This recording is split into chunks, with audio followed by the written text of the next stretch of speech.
Елена Сорокина сейчас поздравит вас, друзья, в прямом эфире. Конечно, попросила она такую замечательную песню. Но, Лен, прости, Шатунов не смог приехать из-за пандемии к нам. Он очень занят на своих концертах и днях молодежи там. Но, тем не менее, музыкальный подарок не заставит себя ждать. Мы приготовили что-то особенное для Елены Сорокиной. Да. Можно, да? Да.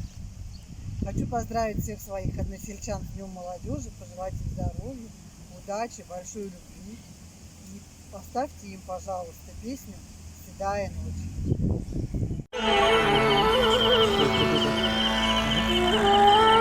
Главное, чтобы буду покрупнее.